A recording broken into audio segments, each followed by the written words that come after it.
Welcome, everyone. I'm Janet Therese, and this is Living the Paradox, One Within Oneness. I'm an intuitive coach and energy guide here to support your spiritual journey, increasing awareness and compassion for yourself and others. Join me as we explore the ways you can live the paradox of individual consciousness, living within oneness. If you're experiencing a spiritual or psychic opening, are an empath trying to manage feeling everything, or wanting to learn how to integrate your spiritual journey into your daily life, stay tuned. You will gain tools and exciting insights on how to connect with and trust your inner guidance. Your personal journey helps lift humanity as we are all cells within the same body of consciousness. Living the Paradox starts now. Everyone, welcome to Living the Paradox. I'm Dr. Pat, and Janet has so graciously invited me to take this journey with her. Today, I want to tell you, we're talking about something we could do 5 hours on this topic alone. And honestly, this is one of these things that you actually should create some kind of summit to talk about. Feeling connected in an isolated society. What's going to happen in this episode? We're going to really deep dive a little bit into why are we talking about this? But what is it that we're not talking about, Janet? Right? I mean, would you agree that this is one of these topics we could do a whole summit on, right? Oh yeah, absolutely. I could go on and on. It was really difficult for me to pare it down into this into this show because we could talk about this for a week. Let's get started because I mean, there's so much to really unpack here. Yeah. We are living in a world where I mean, my phone, I have to turn off the sound because it's like, like, right? Mm-hmm. But that doesn't mean that I'm connecting with anybody. So give us your take on the big tech conundrum. Well, yeah, that's a perfect way to describe it. The tech conundrum. I love that. And I think a lot of this came out of the pandemic too. I mean, technology is wonderful. Look at it allows us to do what we're doing right now, right? And but I think what's happened is it's kind of snuck up on us a little bit. We've lost our ability to have real connection. And the quantity of our connections have increased because we have a million ways to connect now. But the quality of our connection has decreased. And that to me is really, really troubling. I mean, I know everyone longs for connection and, that paradox that we talked about last episode, that living in these simultaneous dimensions where we are all one and we can feel that oneness when we go within and get into our vertical connection and tap into the all that is. But we also, on the physical level, we're here experiencing our individual incarnation. Yeah. And we have physical bodies in which to do that. And bodies need bodies. And nature needs nature, and bodies are nature. Surprise. Know that babies need physical touch to thrive. Everybody knows that. A baby that's neglected doesn't get touched. It doesn't thrive. And what's the number one factor in longevity studies? Community. It's community. I mean, I love when they interview people 100-year-old birthday, it's their 100-year birthday. What did you do? What do you attribute it to? I ate cookies all day, It doesn't have anything to do with that. It has to do with bodies. Not that, we shouldn't eat healthy and but I'll tell you what, once I hit 90, I'm eating cookies. I'm kind of right there with you. I'm going to get me some tiramisu. That's right. What's going to go on with me. But let's stay with this for a minute because, look, there's some things about the pandemic, and I want to talk about the pandemic because it presented the good, the bad, and the ugly. And the good is still happening as a result of it. Yes. Now, what does that mean? That means that telemedicine, telecalls, whatever that is. Beautiful. That is something that popped up. 12-step meetings online. Oh my gosh. You can tune into Amsterdam and not even know what they're saying. But that doesn't mean that that's community. That's right? such a good point. And, and some argue that online community is community, but we communicate on so many different levels. There's so much nuanced communication eye contact, body language, electromagnetic signaling, mirror neurons. Okay. And I just read this article in Psychology Today. It was very awesome about this. Nobody's present mutes the effect of the mirror neurons. And we're talking about remote work here too. Remote work is wonderful. It's absolutely wonderful. And bodies need bodies to thrive. Yeah. Lose that effect of the mirror neurons, learning from watching your coworkers do whatever they're doing. So we're missing out on a lot. It's like watching life through a peephole, in my view. Look, you are really onto something. And I know that we're going to get right at this today because this is really a condensed version of a conversation. Yeah. Linda's staying with me. And, oh my God. I mean, how grateful I am that I can say I have a best friend like that. Yeah. Like, you can't produce this. This is like Carolyn Mace said sacred contracts. But here's what happens. I'm like a touchy person. I really am. So I had a moment the other day in the middle of both joy and a little bit overwhelmed. And I went and I grabbed Linda, somebody whose family and culture does not do hugging. I'm not saying this is all people from Scandinavia, but I'm just saying. And I went to grab her. So she tightened up. And then I think I jerked her neck out. So I think we got to go to my chiropractor. But you see, okay, so on my end. I'm Italian too, so I totally understand. I got to get.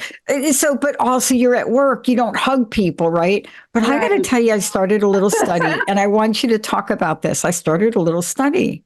Yeah. I play a sport. It's not a contact sport. We don't even do hugging, but I started to do something and it's fascinating. After points, whether they're good or bad, we do this like what do you call that? Like things where you touch hands. Right. You touch hands in whatever way you do. Touch hands in whatever way. The energy of that little touch in a very fast sport, I noticed.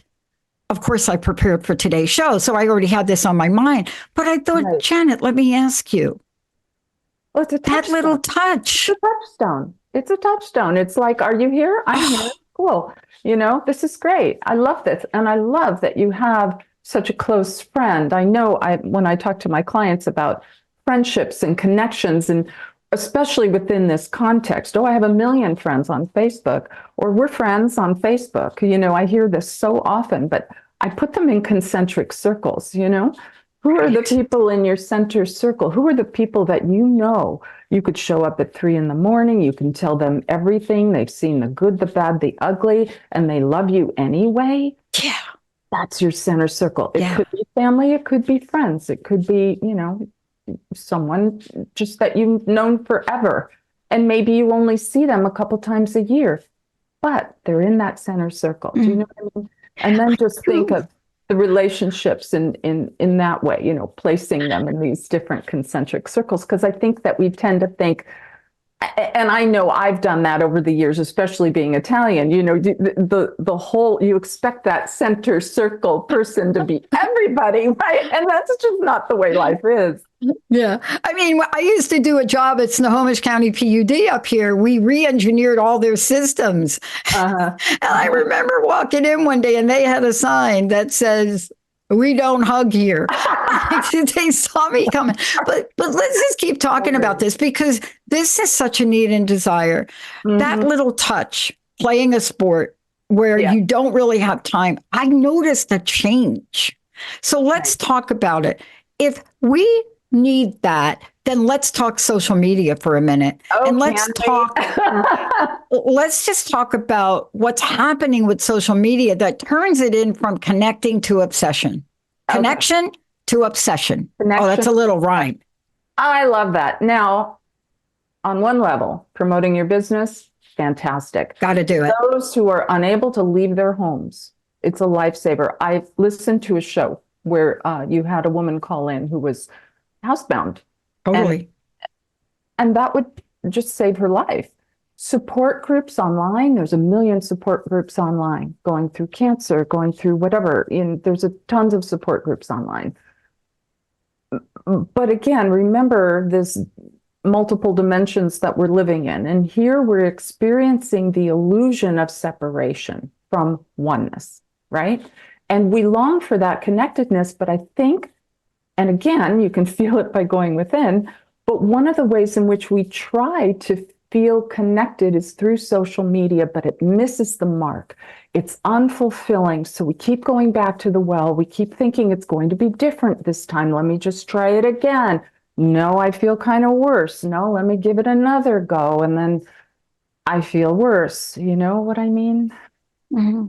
Kind of like I do know what you mean. And, let's talk about this in the context of, I'd like to call it faux, like not faux, like FO, like faux, faux, right? Yeah, okay. Yeah.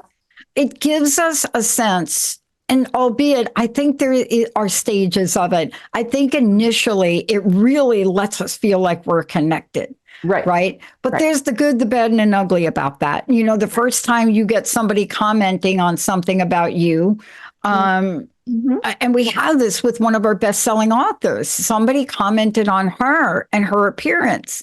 And I thought, seriously, that's really your takeaway? But let's talk about this. Young people. Oh, yeah. I'm going to say young people. Yeah.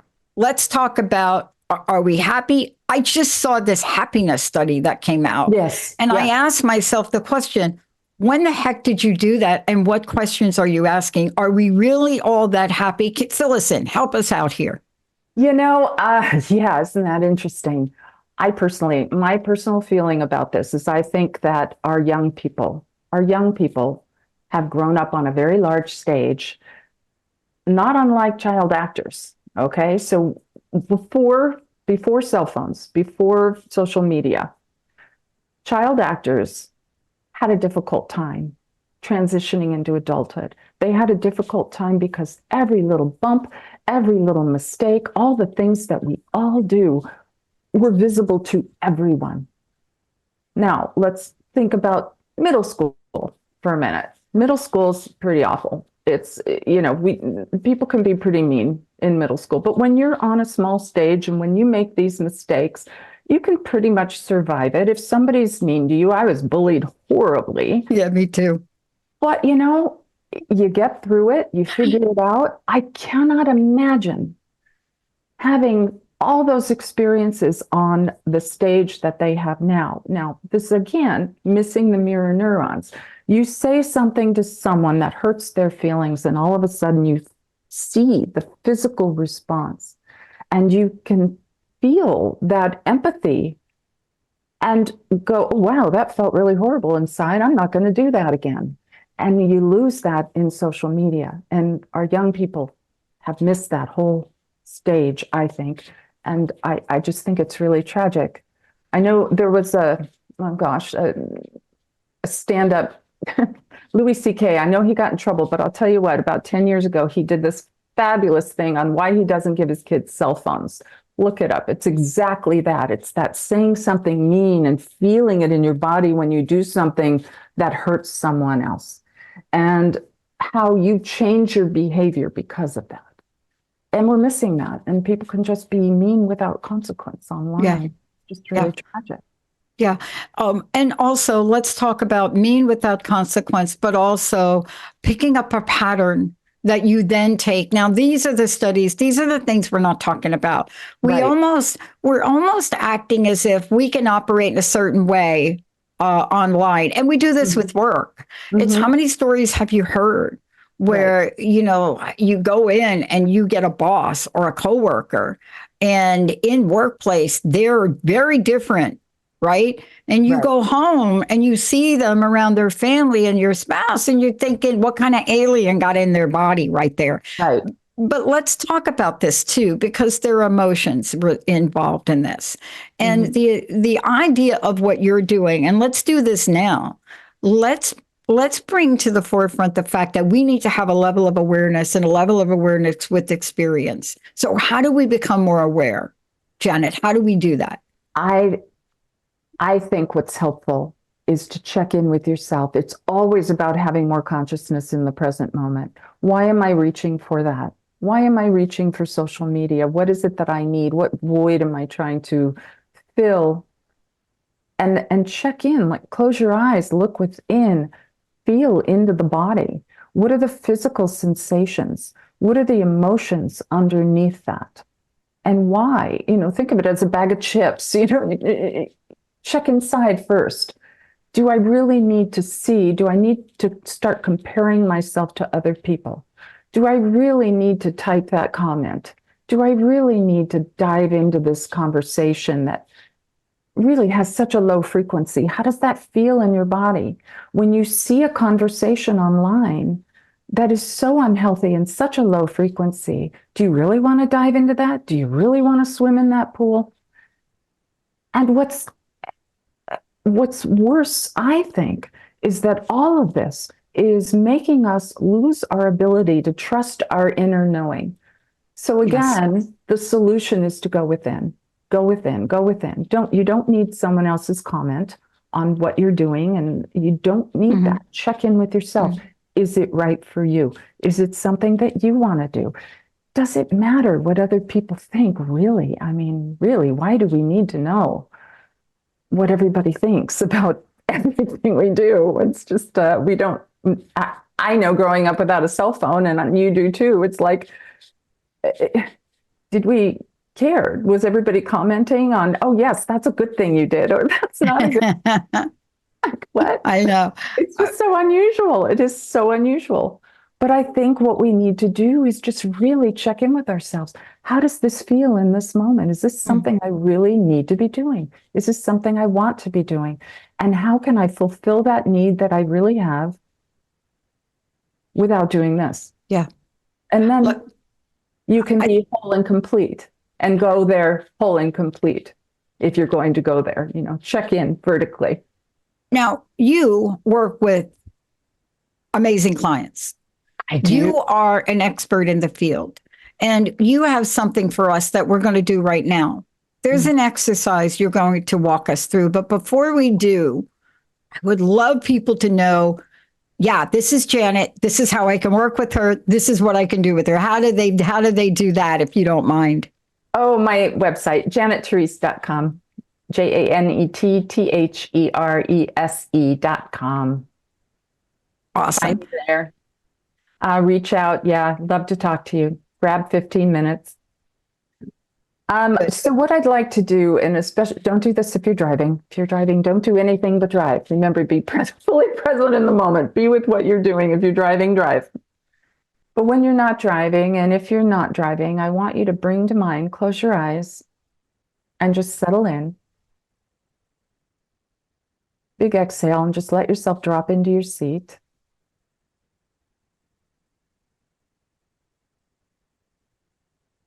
And just bring to mind the last time you were scrolling. Or if you want to, you can grab your phone if you're watching this on the computer and pick up your social media and start scrolling. And just notice how you feel. Bring your awareness, while you're doing that, bring your awareness to the inside of your body. And what's going on there? How does that feel? What are the physical sensations? Is there any tightening? Is there any contraction? Don't intellectualize it. Don't psychologize about it. Don't judge yourself. Just feel into whatever the feeling is, right? Are there any emotions present for you? Are you seeing something that's triggering you? What is your instinct, your first instinct, when you see something that triggers you? It's really that simple. That's all. Just be present with it.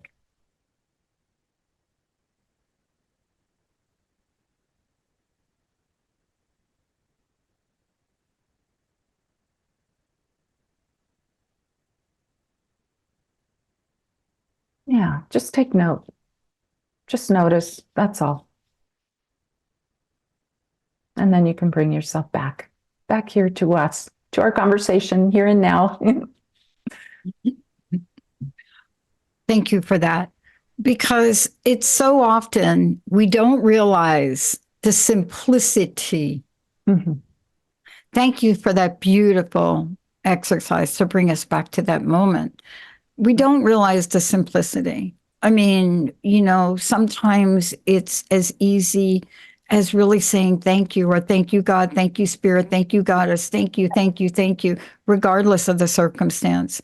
But when it comes to connecting, can you talk about, again, walk us through what are some of the, for lack of a better word, healthier ways that we can connect, even with social media? Yes, even with social media, it's your vertical connection first. Always think of your vertical connection first.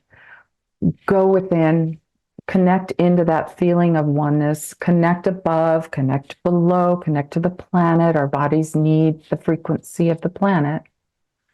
I love mindfulness meditation. You could do TM, any meditation practice that gets you there. Even walking in nature, a lot of people just really connect in through nature. They go through the physical instead of going straight to the other dimensions, the astral dimensions or what have you. But when you feel yourself whole and complete within yourself, you're less apt to look for that feeling from social media. And isn't this true of all relationships, right?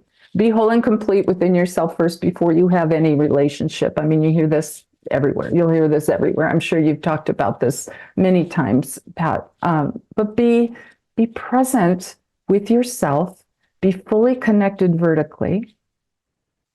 And then when you're relieving that sense of loneliness because you're connected to the all that is, then when you go on social media, you won't see the same thing. You won't feel that pull. It'll feel different. I promise you, it will feel different. And also other ways, other physical ways to connect, to be present with the people that you're with. I was at the orthodontist office the other day, and every single family, mother and 3 kids here, mother and 2 kids over here, and every single one of them's looking at a screen. It's like, whoa, look at each other. You don't need to look at people on the screen. Look at the people right in front of you. Connect with your like-minded community, your spiritual group, your satsang, your church, your hiking buddies. Get together, eat, laugh, balance that in-person connection with online connection. And I think that is something that happened too with the pandemic. People kind of got used to it and they kind of liked it. I know I did in a lot of ways. But another thing too, I'd just like to remind everyone, please reach out to your single friends who live alone and reach out to the elderly that are living alone. It can be days can be very long when they're not talking to anyone. Mm-hmm. So the more you establish that feeling of oneness within yourself, the more presence you're going to be able to offer to others, which allows them to entrain to that, and it invites them to experience real connection as well. And that's the gift we could give to everyone, and how we can help everyone heal this place of loneliness we seem to be in. Yeah. What's fascinating about what you're saying, and I want to thank you for today's show, really. Before we close, please tell folks how they can connect with you directly. And, I just want to say to all you out there, even if you don't know what you don't know, call. See, this is it. Just call and say, I don't know. I just needed to reach out to you. Because sometimes we don't know. I think a large part of the time. So how do people find out how to do that with you, Janet? Oh, thank you. Just go to my website. There are lots of ways where you can connect there. You could reach out and grab 15 minutes, and I'm happy to talk to you. What I find with people is they can tell me 10 different stories, and there's a pattern of energy behind it that's all the same pattern of energy.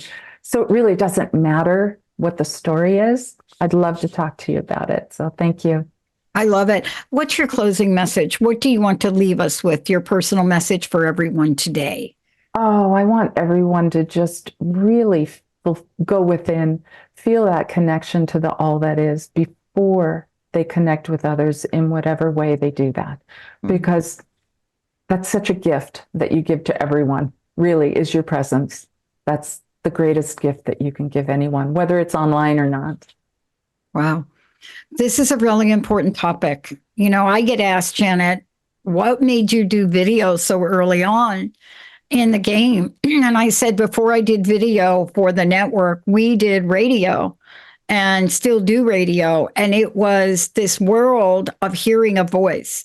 But what I have found through the feedback of all of you and all of you out there that watch is you've shared with us, especially some of the shows, that by seeing us, it added another dimension. It's not touching, Right. but there's something to be said that when you look at somebody in the eyes and they're talking about a conversation like today, you're connecting with Janet. You could see her energy. You could see her dedication and commitment, also her talent. And this is why we do it, Janet, isn't it?